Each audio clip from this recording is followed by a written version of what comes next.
That's right. We are here. It is Tuesday, and that's right. The coach is back for real boxing with Ronnie Shields.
The Boxing Source proudly presents Real Boxing with legendary fight trainer Ronnie Shields. That's right. We are here for November 25th, 2025. And hey, after a little hiatus, we got our guy back. The coach is back with us. Coach Ronnie Shields. What's going on, coach? Oh man, trying to catch up on my rest, man. Oh man, when we were talking about this coming up before the beginning of November and all of the fights that you had to go to, we knew that it was going to be a busy schedule, but to kind of like have this big trip over to Riyadh, Saudi Arabia, that kind of was something that hey. It no matter how many times it happens, it's almost like you just can't necessarily properly prepare for it there. So like that's what you kind of like went through here in this particular instance.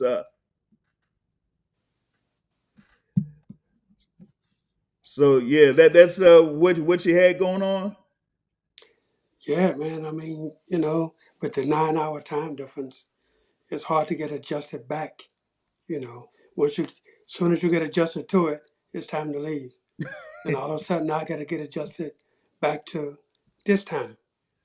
Yep, you get adjusted back to this time, and then here we are on Tuesday, and you have another fighter that's going to be fighting on Saturday there on a pro box card with Justin Baldo out there. So, like, how is it to like get right back in the mix for like another fight week?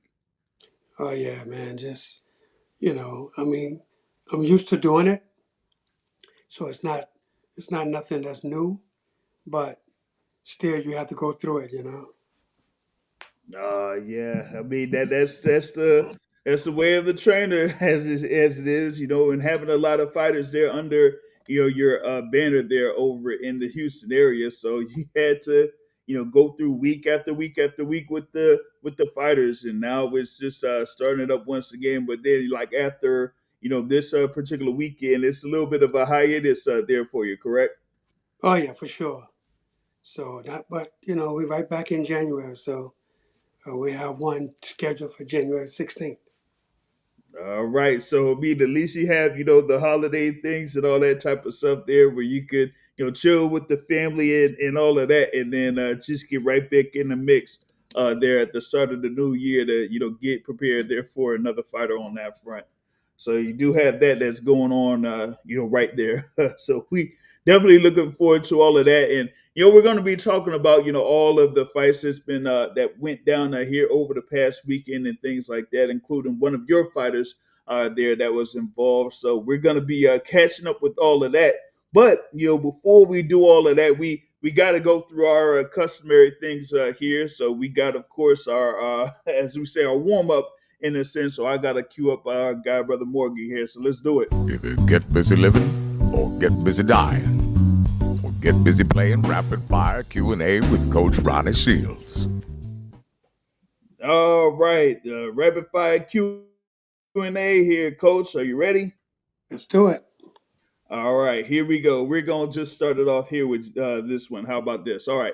Better candy bar, Snickers or Three Musketeers? Snickers all day long. Snickers. Yeah, gotta go with the what is it? The caramel and the Yeah, man, and the nuts. yeah. There you go. There you go. So definitely there with the Snickers. Okay. All right. Next up, here we go. We got this one. Better '70s middleweight: Benny Briscoe or Rodrigo Valdez? Ooh, I like both of these guys. I'm gonna call this in a tie, man, because I Oh, both of these guys was really good. oh man, yeah, they definitely were. Yeah, Two of the I used top guys there in that particular. I used to watch both of these guys. Oh man, yeah, and they definitely were, doing their thing there in the middleweight division around that time. Of Yes, course, indeed. we had the Guayos and all of that was dominating, and then you had there in the back end of the '70s there, with Marvin Hagler. But these two, definitely did their thing on that front there during the '70s. All right, here we go. Next one up, hotter actress: Jennifer Lewis or Lynn Whitfield? Lynn Whitfield. All right. All right. Yeah, definitely there with good one with that one. Good pick with that one. All right, here we go. Just regular what we say, Mexican food here. All right. Tacos or fajitas? I like both of these, man. So I'm gonna go with a tie. Oh man, we got two ties. We got two ties today. Two Yeah, ties, man. Hey, I, I'm not I could do tacos and I could do fajitas. oh man. Oh, that's definitely something there. All right. So let's see. All right, let's try this one. All right. Better athlete all time, Wayne Gretzky or Tom Brady? Ooh, I'm gonna have to go with Wayne Gretzky. Man, yeah, he was Yeah, definitely dominant, particularly in his prime there over in yes, Canada before he went to Los Angeles. So yes, he it was. definitely could go there with that front. I know that Tom Brady has all of those Super Bowl rings, but Yeah, he wasn't like had that extended period of dominance like Wayne Gretzky did. yes, yes. He was really dominant. Where okay, let's see what we got for this next one here. All right. Better '80s welterweight, Greg Hagan or Howard Davis Jr.? I'm gonna have to go with Howard Davis Jr. I know Howard really well. I know Greg Hogan also, Hmm. but but I think Howard Davis Jr. Yeah, yeah. I mean, they both were very good there, during that time in the '80s. But yeah, gotta go with Howard Davis on that front on that. All right, here we go. We got two more here on this. All right, more dominant college football team: the '85 Oklahoma Sooners or the '87 Miami Hurricanes? Ooh, I gotta go with Oklahoma on this one. They gotta go with Boomer Sooner on that one. Yeah, Boomer Summers.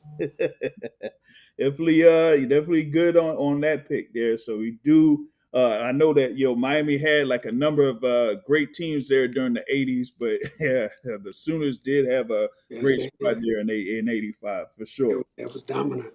Yep, no doubt, no doubt. All right, here we go with this last one. All right, better '90s R&B artist: Faith Evans or Erica Badu? I gotta go with Erica Badu on this Yeah, yeah. She one. My girl. definitely had the number of memorable tunes. I know that Faith has a few of them, and a lot of them you do hear in the dance clubs and all that type of stuff. But like the dude definitely Yeah, had a number of Badu was the one. She was it. yeah, she definitely was it there. Oh man, so there we go. That's your rapid fire Q&A. There yet another tie. And man, shout out to brother Joe here, man. For some, I don't know, man, this thing tripping as far as like getting people on, but he says he can't have Wayne Gretzky because Tom Brady's an a hole. Oh man, uh, thanks, Joe, man. Of course, our great guy there, Joseph Herring of Warwick Boxing. Like I said, I mean, I was trying to figure out why you're not able to add him on here. I have no idea what's going on with this Rumble thing or whatnot to add additional people, man. It's been tripping for me over the past month, so I don't know what's going on with that. But we're gonna, continue, to try to do this show here. Of course, Joe's gonna be able to join us here through the live chat and things like that. So we gonna get things cracking. I know that there's like been a lot of action since the last time you were on here. Yeah, I know that they had something that it came out I think recently in reference to one of your fighters that might be involved in a fight with you got David Morrell Jr. So they might have something or a little bit of an update here later this week, maybe. I know that they had something for a purse bid, but they extended it for a few days. So we're seeing here if they could get a deal done before the end of this week. yeah, that's what I heard today when I spoke to somebody with the team, and they're still trying to figure this thing out. So we we don't have any clue. I think they gave him another 7 day extension to try to make a deal. So we'll see what happens. Yeah, we'll see what happens on that front. Yeah, like Joe says, go back to StreamYard. Hey, not if they're gonna be charging $50 a month. I mean, oops, did I say that?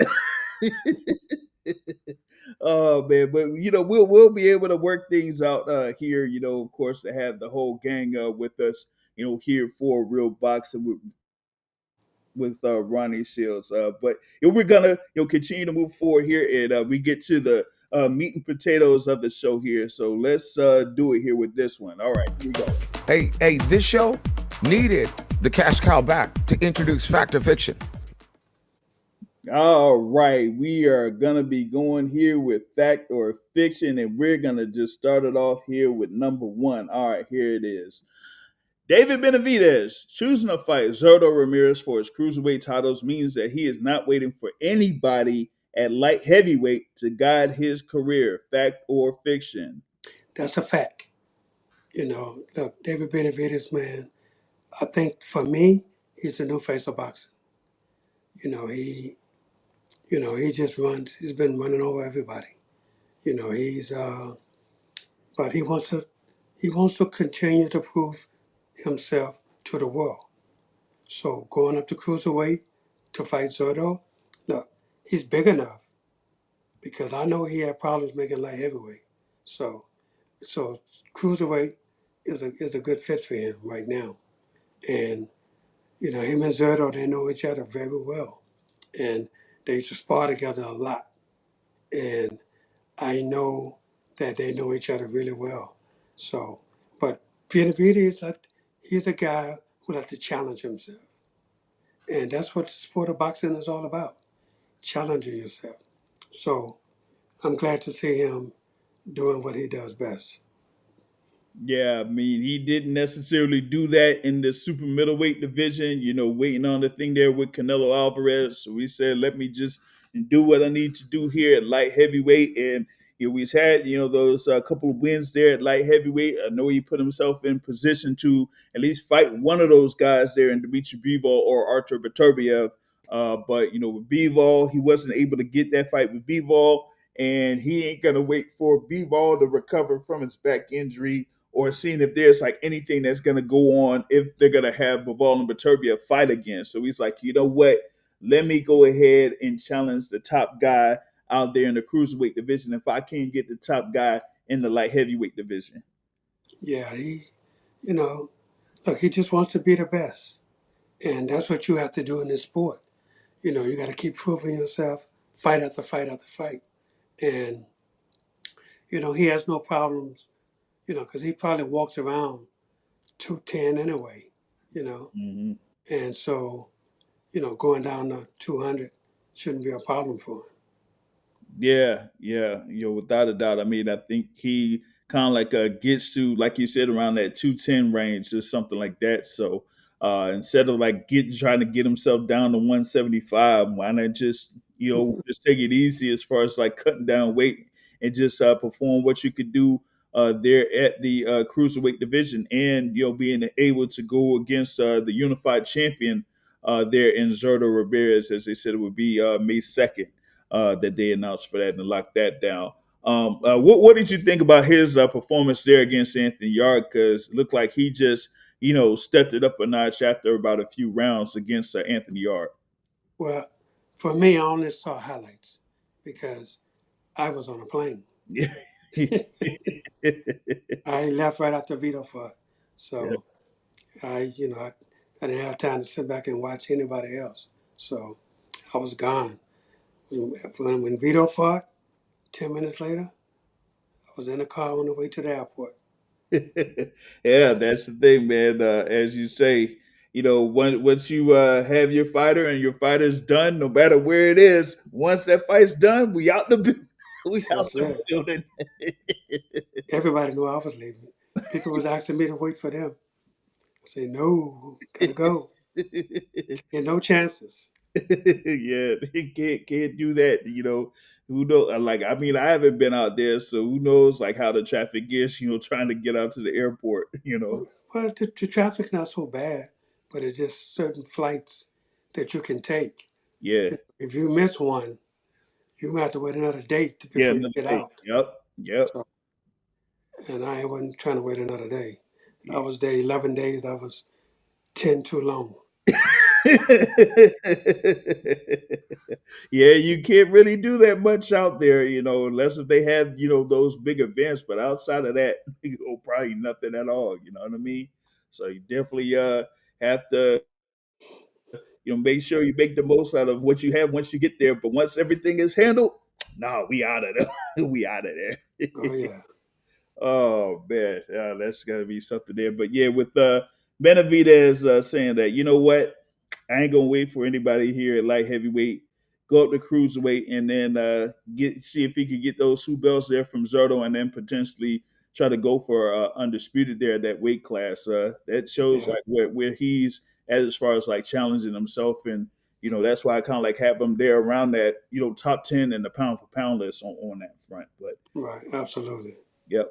We're going to be talking about this thing here with the pound for pound, here with this next one here for Fact or Fiction. All right, here's number two. All right, with this win over Brian Norman Jr. to become the WBO welterweight champion, Devin Haney proved a lot of doubters wrong and can be a top pound for pound fighter. Fact or Fiction? Yeah, that's a fact. I think you have to give David Haney his props. A couple of fights with him doing all the running and stuff, people didn't take him serious. But, he came back and proved himself. And that's what you have to do in this sport. You have to prove that, that you are one of the top guys out there. And now I think he's a three-weight champion now, a three-weight division champion now. And, he's proven himself. You know, I really thought Brian Nmomah was going to put up a better fight, but sometimes, it happens the other way. So, but you can't take anything away from Brian Nmomah because Brian is a really good fighter. And, you know, it just wasn't his night. So in this sport, you take the good with the bad. You're going to have good nights and you're going to have bad nights. But it depends on how you come back from it, you know. And I know Brian Norman is going to come back strong. So he's a good kid and he's a really good fighter. So I expect him to get back right back in and, and prove himself that he wasn't champion because of luck. He was champion because he's a good fighter. Yep, good young fighter there in Brian Norman Jr. He's now what, like 25? I think he turned 25. Around Yes. the time with their fight. But going up against a fighter there in Haney that was the undisputed lightweight champion, WBC super lightweight champion, and now a WBO welterweight champion. And it was something where I think this might have been Haney's best performance that I've seen here, at least recently. Probably the Lomachenko fight could be a little bit of an exception, but like this one here, he kind of did what he had to do early, and then just made sure that he didn't make any mistakes late there to be able to get the win there over Brian Norman Jr. So that's why I kind of like have him like rising up to, I would say, number 6 in my pound for pound list here so far. But the kind of makes the say like, all right, maybe Devin Haney does need to have that type of I guess pressure from the outsiders, so to speak, to for him to perform at the afternoon level, because a lot of people did doubt him going into this fight against Brian Norman Jr. Yeah, absolutely. You know, he proved himself. You know, he said it the whole week that they wasn't going to be expecting what he was going to be doing, and he went out there and he dropped Norman, and and then he kept that lead. You know, but Norman, he was trying to come back. That's the thing about Brian. He's a fighter, man. But Devin, it was Devin's night. Simple as that. And you got to give Devin every bit of credit for holding up and finishing the fight in fashion. The way you know, he, he said was saying it all week. Hey, this guy ain't got nothing for me. He was saying it the whole week, Hmm. and he proved himself right. Yeah, he definitely said like there was levels to this, and even though the odds like had it as pretty much like fairly even going into the fight, it just looked like Devin Haney was, as he said, on another level on that particular front there. So him getting this win now, becoming the WBO welterweight champion. There's like a lot of possibilities that's out there for him. Some are talking about a potential rematch with Ryan Garcia. I know that you had like Eddie Hearn and Connor Ben have a lot to say, after the fight. So they're like trying to angle for that to be, Yeah, the but next fight. Haney told him, "I'm not fighting at 154 pounds," and, Yeah. and I don't blame him. Look, he's the welterweight champion. Hmm. If they want to fight Haney, go down to welterweight and fight him. He wants to defend his belt. He don't want to fight in no catch weight. He want to defend his title at 147 pounds. So if Conor Ben wants to get back down to 147, I'm sure Haney will be ready for him. Yeah, without a doubt. I mean, I still, am uncertain that that Conor Ben could get back down to 147. I mean, he hasn't been out there since like 2023 or 2022. So I'm like, how are you gonna figure to make it to 147 at this particular juncture of your career after being there with two fights this year against Chris Eubank Jr. Yeah, There within the 160-pound division. Now you saying you could get back to 147? I Yeah, don't I'm think doubting so. that. I doubt Yeah, that. you know, Right. I think they're trying to dare, Devin Haney to be great. You know, but his levels that you have to go through. You know, and and I don't blame Devin. They come down to 47, defend the title, absolutely. But other than that, no, I wouldn't do it either. Yeah, for sure, for sure. I mean, I just stick with being there as the WBO champion. Make a defense if you need to. You're gonna have a lot of that attention, scoring the win that you did there over Brian Norman Jr. and handing Brian Norman his first loss. So you pretty much like are on a high after what happened in the previous year. So you gotta just continue from that momentum you're on that particular front. Absolutely. No doubt, no doubt. All right, just moving here quickly on this here. So we're gonna get to number three on this. All right, here it is with number three. Bam Rodriguez should stop wasting time at super flyweight and challenge Takuma Inoue at bantamweight instead of fighting for undisputed fact or fiction. Fiction. Mm, Look, man, he's down to be great. So to dare to be great, if you can be undisputed champion in your weight division, oh my God, then that's the next step is going up and win another title in another division. I don't blame Bam. I'm trying to unify these titles and be the undisputed champion, then move up and fight in your way. It doesn't make sense for him to jump up, then probably go back down again for what? No, get the undisputed. After you get that, then dare to be great and go to the next weight division. But you got to settle things first in your weight division before you go up to try to keep challenging yourself in another weight division when you still have unfinished business at your weight.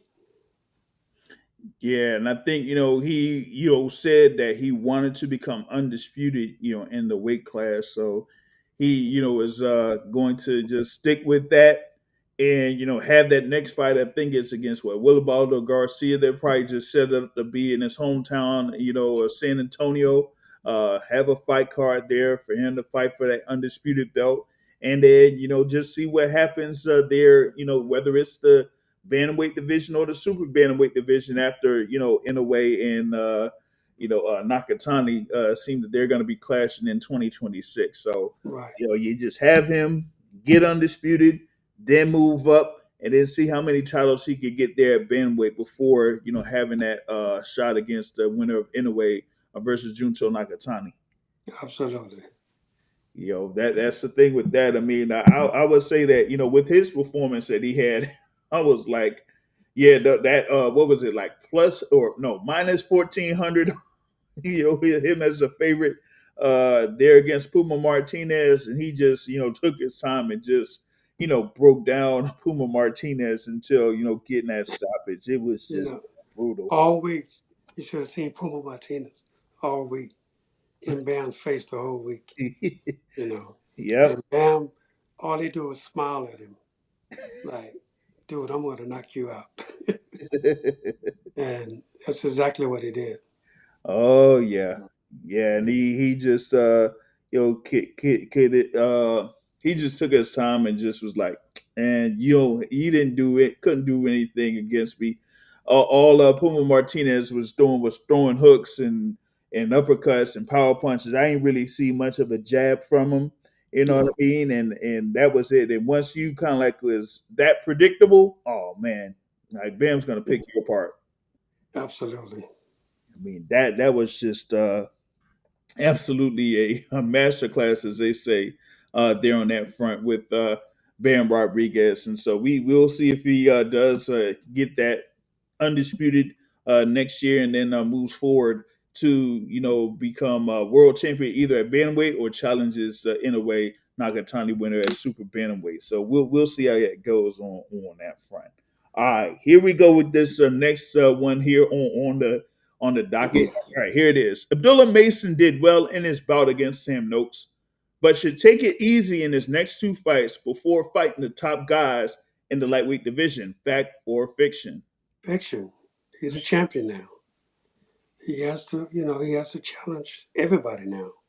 When you become champion, you don't lay back and pick and choose now. Now you have to fight the best. This is what boxing is all about. Too many guys, once they win a world title, they want to pick and choose guys that's ranked like number 15, 14 in the world, who they know they have a big advantage over.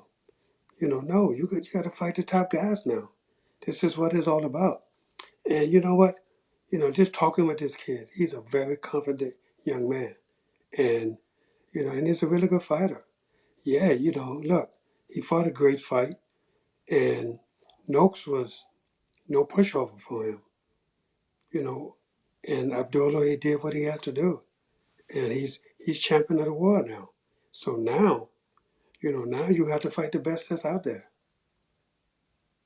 Yep. And the thing is, that was a kind of like a fight of the year candidate there between Abdullah Mason and Sam Noakes on that fight card. And props to Abdullah Mason. He was able to stay composed over the course of that fight, and get the decision win and win the WBO lightweight title. And now it's as you say, getting those challenges against those top guys. Maybe against a Williams Zepeda or what is it, like Floyd Schofield Jr. or something like that. I know that Shakur Stevenson made a comment in reference to Abdullah Mason getting the WBO title. So I mean, maybe we could see something like that happen in the future No, there, but I don't know. no, they got the same management team.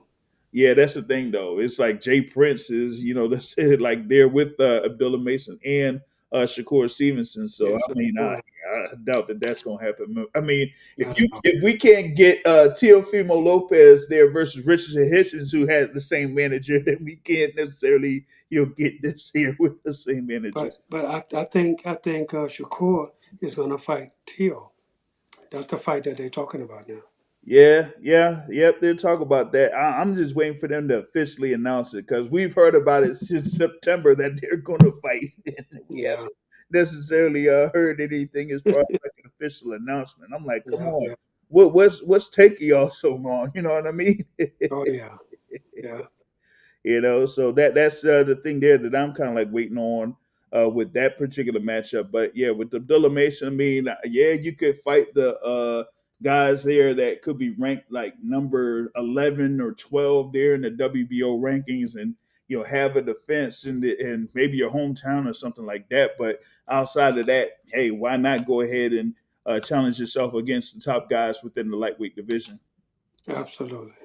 And I would say within 2026, we're gonna have a couple of those guys around that top of the lightweight division face each other. We got what Andy Cruz versus Ray Murray that's coming up in January, so that's That's gonna a be good a good fight. one, a very Yeah, good fight. There on absolutely. that front. Who would you think would have the advantage in that fight?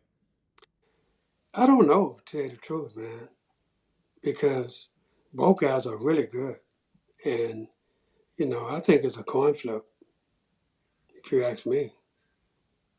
Yeah, I mean with Andy Cruz, what is it like his fifth or sixth pro fight? Yeah, it's like his fifth or sixth pro fight, but with the hundreds of amateur fights that he has, that makes up for everything.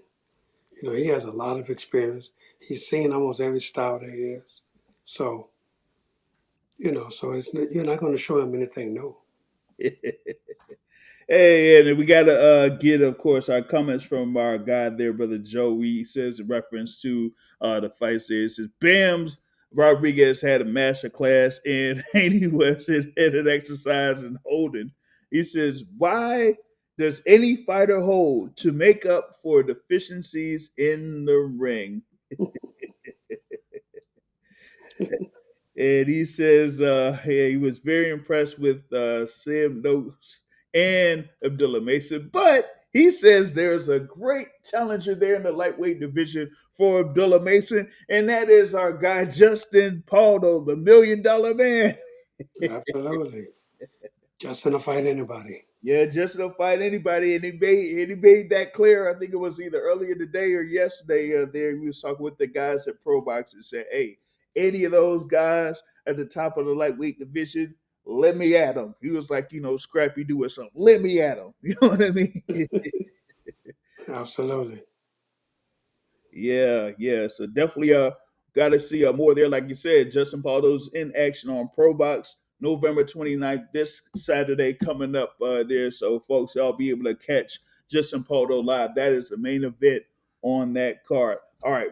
Just moving very quickly here on this thing here. All right, here we go with number 5. All right. By knocking out Sam Nmomah, Vito Mielnicki Jr. showed that he is a dangerous man in the middleweight division. Fact or fiction? Oh, that's definitely a fact. This kid was 21-0, and this kid had a good amateur background, and you could see this kid could really fight. You know, with me watching tape on him, I told Vito he have to be on his P's and Q's the whole fight. You can't let up on this kid. You have to, continue to be aggressive with him.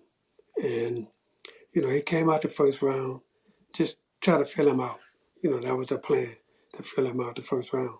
But after that, I told him, now you got to go get him. And, Vito did hurt his hand.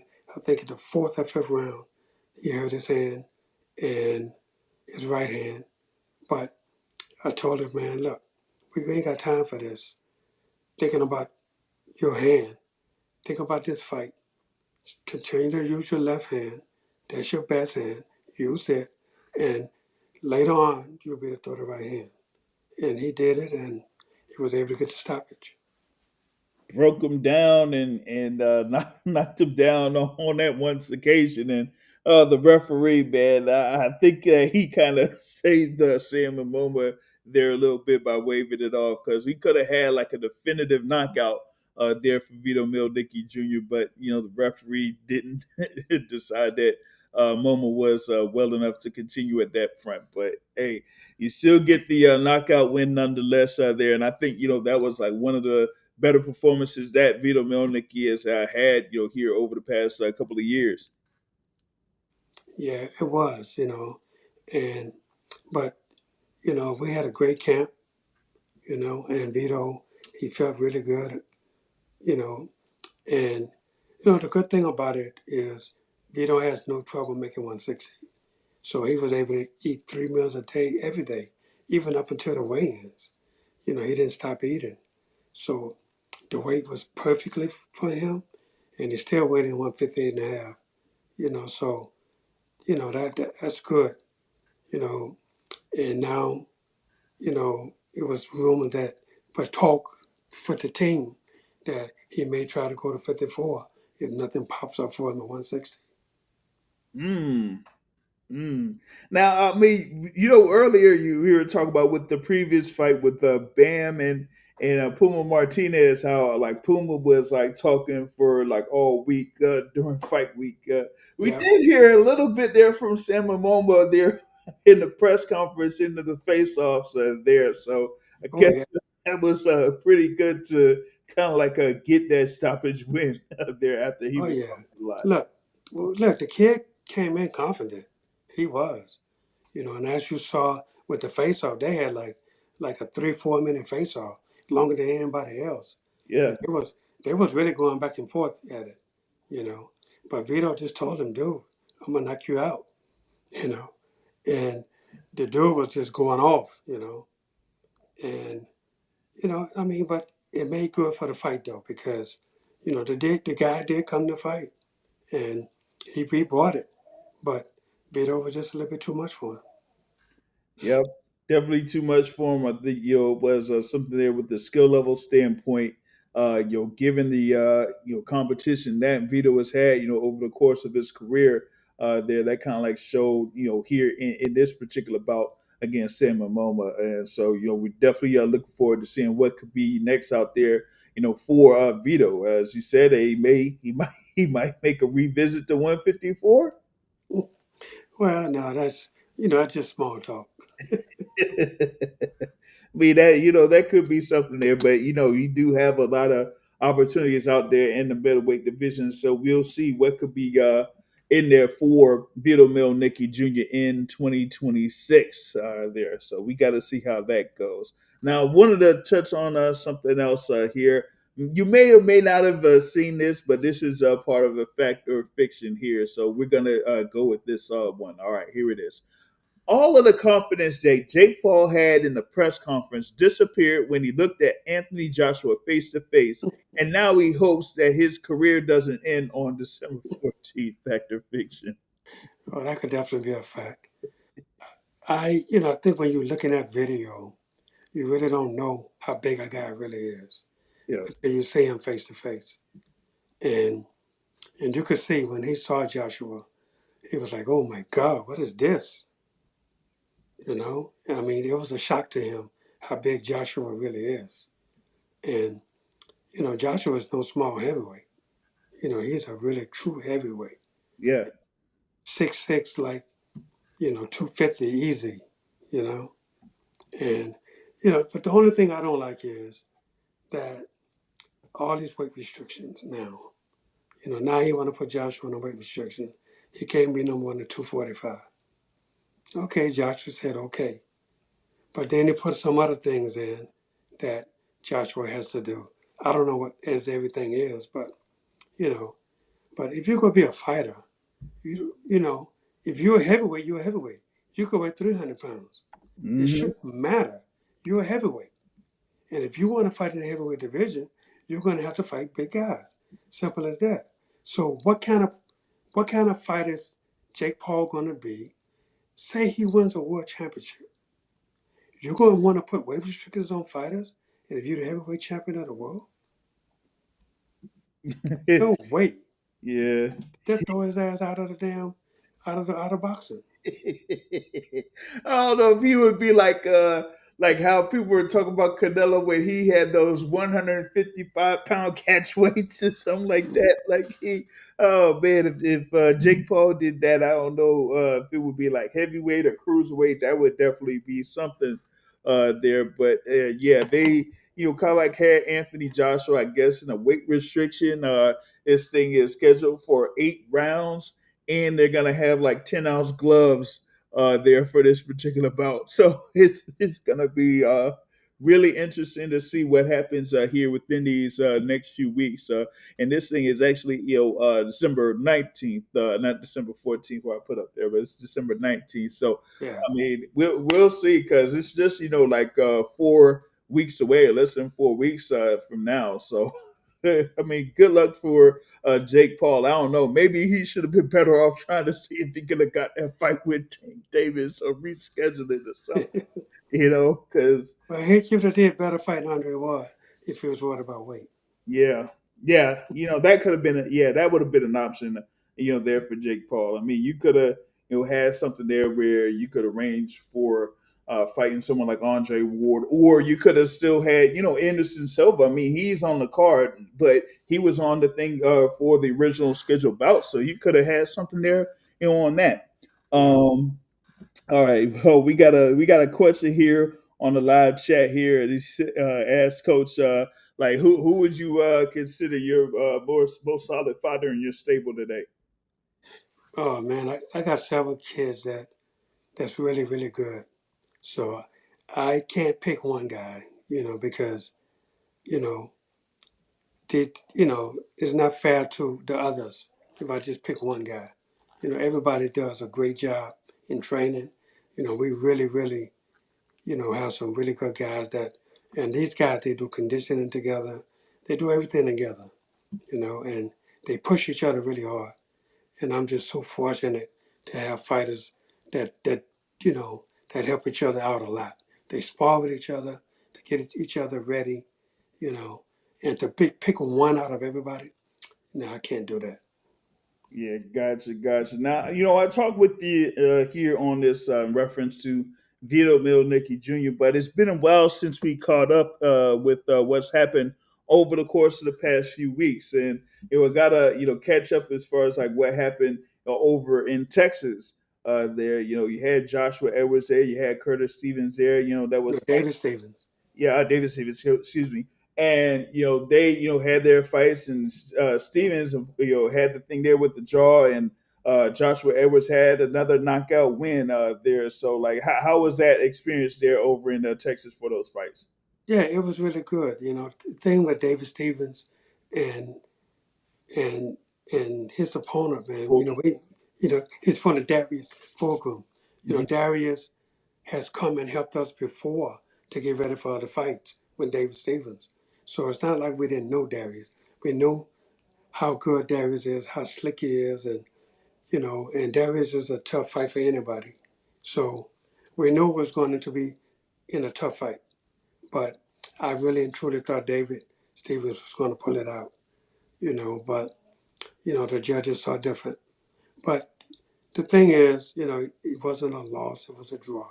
So I'm very pleased with that. But I just thought that David could have did better and he should have did better. And he worked really hard. But, sometimes that's the way things go. So we can't fuss about it. But, David will be coming back soon. Hopefully, maybe we can get that fight again and we do a rematch on it.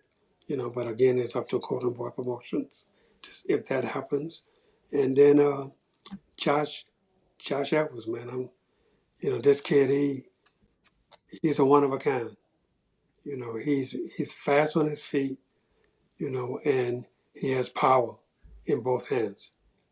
And that's a hard match for any fighter that's out there. And Josh is going to give a lot of people problems because he has good defense, he's fast, he's slick, and he's strong. And trust me, Golden Boy is doing the right thing by keeping him busy. And we're going to, you're going to see Josh in the next year or two be one of the top heavyweights in the world. I don't know. Hey, we might see him in the next Golden Boy event that's coming up here in January. I don't know. They'll put him out there and be like, "Hey, get ready for this fight." Because Absolutely. they Oscar was saying, try to have him have as many fights as possible here within these first 12 or 13 fights. Then Yeah. that would be something. I mean, getting these knockouts says that hey, he could be right back in the gym. Not that long after his fight. So we want to see if that could happen here. For Josh Edwards, probably If not like January, then maybe something in February. There. Absolutely, no Yeah. doubt. Yep. Now, we also, I think it was, with the Virgil Ortiz having an early stoppage there with Erickson Lubin, and then after that, the talk was like Jerome Bootson is stepping in the ring afterwards and saying it's time, and then a couple of days later, you have the manager of Virgil Ortiz Jr. saying that yeah, we won't step in the ring unless if there's like seven zeros, in the back of the offer there. So I'm like, why is it that these people that are, as they say, behind the scenes, try to make it tougher for this dream fight to happen there at 154?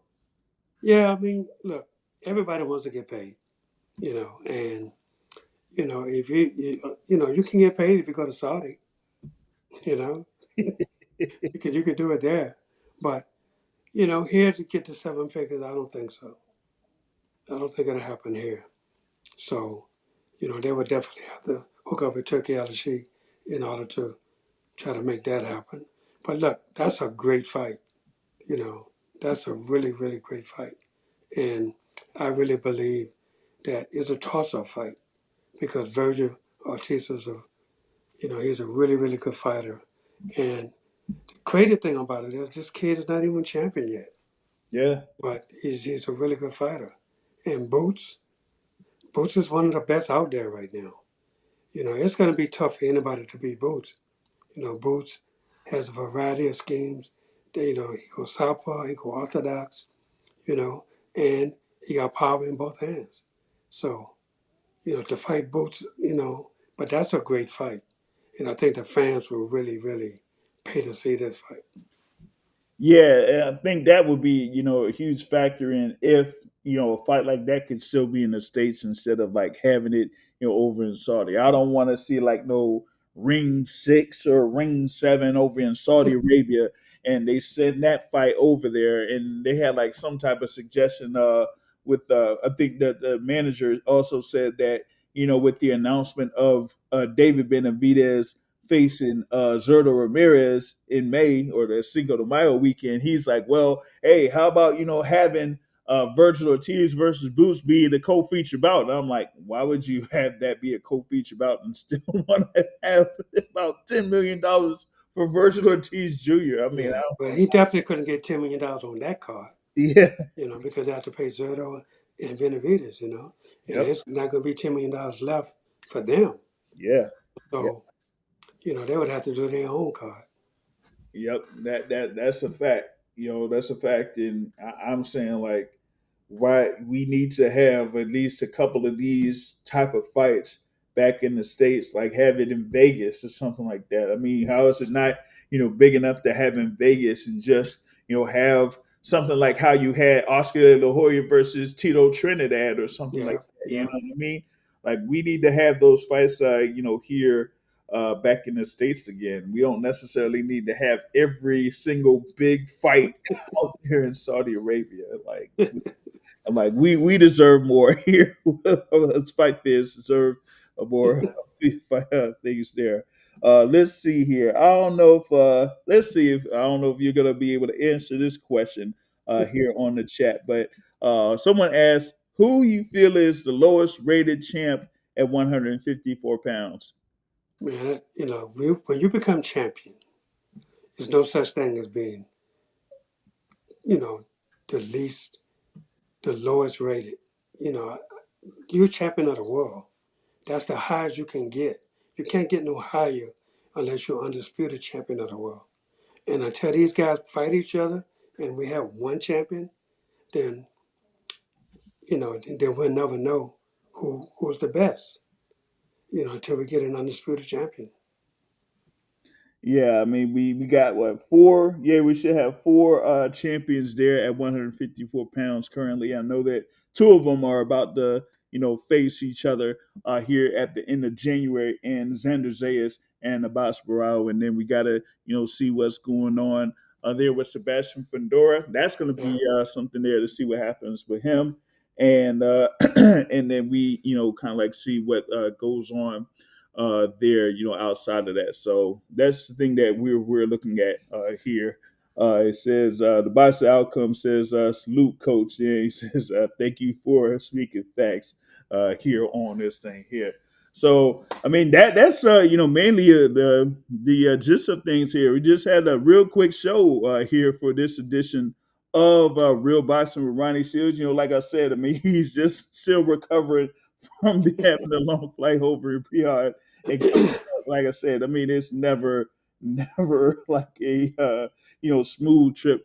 Trying to get that arranged here. So I try to see if we could get things done as quickly as possible, and you'll be able to get some rest and chill with the family, and then get back at it with the gym and everything like that there. So try to try to condense things as much as I possibly could with this edition here. So, but we're definitely thankful as always that you're able to take the time here to join us here with Real Boxing with Ronnie Shields. And yeah, I'm gonna have to curse out the Rumble apparatus once again for me not being able to add Brother Joe on here as a co-host. Of course, he's co-host, but like I said, I mean, StreamYard, I don't know. I might have to come up with a resolution on that front because StreamYard, not for no $50 a month. I'm sorry. Oh man, but we're seeing here. Like I said, we got Justin Paldo coming up on Pro Box on November 29th. So you're gonna have the coach there with Justin Paldo. Y'all look forward to that. And of course, we have this here for every Tuesday here with the coach. And if you got any parting shots here for the people? Yes, please tune in to Pro Box on Saturday to watch my guy Justin Paldo fight. And as always, you can follow me on Instagram at official Ronnie Shields. On behalf of the host here, Brother J.R. Bell of the Boxing Source, and a shout out once again to Joseph Heron of War a Week Boxing. This is Real Boxing with Coach Ronnie Shields. Have a great evening, everybody.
Boxing Source proudly presents Real Boxing with legendary fight trainer Ronnie Shields.